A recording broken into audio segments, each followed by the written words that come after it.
আসসালামু আলাইকুম প্রিয় দর্শক।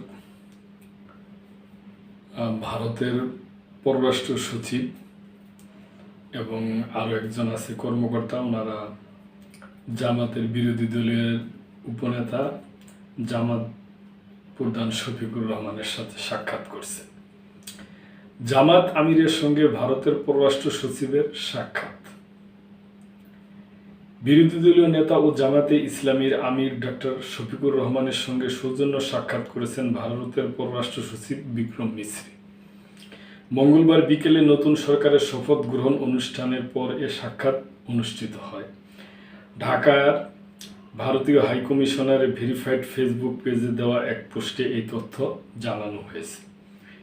এছাড়া শফিকুর রহমানের সঙ্গে দেখা করেন ভুটানের প্রধানমন্ত্রী শেরিং টোবগের, নেপালের পররাষ্ট্রমন্ত্রী লেফটেন্যান্ট জেনারেল বালানন্দ শর্মা, পাকিস্তানের পরিকল্পনা মন্ত্রী আহসান ইকবাল চৌধুরী, যুক্তরাজ্যের ইন্দো প্যাসিফিক বিষয়ক মন্ত্রী সিমা মালহোত্রু, তুরস্কের উপ পররাষ্ট্রমন্ত্রী এ বেরিস এনিকচির।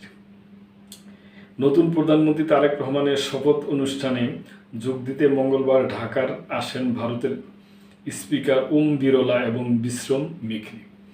তারা নতুন প্রধানমন্ত্রীর সঙ্গে সংসদ ভবনে দেখা করেন, তবে বিরোধী দলীয় নেতার সঙ্গে দেখা করেন শুধু ভারতীয় পররাষ্ট্র সচিব।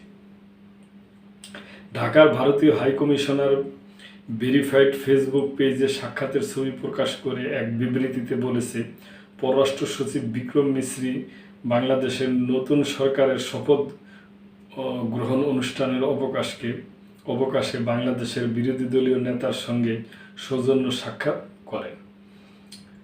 দুই দেশের সম্পর্কের জনগণ কেন্দ্রিক প্রকৃতির উপর গুরুত্ব আরোপ করে শফিকুর রহমানকে তার নতুন ভূমিকার জন্য শুভেচ্ছা জানান এবং বাংলাদেশের প্রতি ভারতের দীর্ঘস্থায়ী সমর্থন পুনর্ব্যক্ত করেন।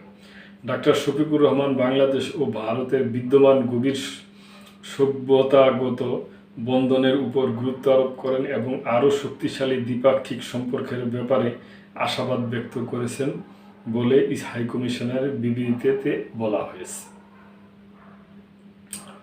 তো প্রিয় দর্শক, এটা ভালো। আমরা মনে করি সরকারি দলের সাথে সাথে বিরোধী দলের সাথেও যোগাযোগ ভালো থাকলে, সম্পর্ক ভালো থাকলে এটা উভয় দেশের জন্যই ভালো। তো প্রিয় দর্শক, এই ব্যাপারে আপনাদের কোনো মন্তব্য থাকলে অবশ্যই করবেন এবং মেম্বারশিপ নিয়ে চ্যানেলটির পাশেই থাকবেন। আল্লাহ হাফেজ।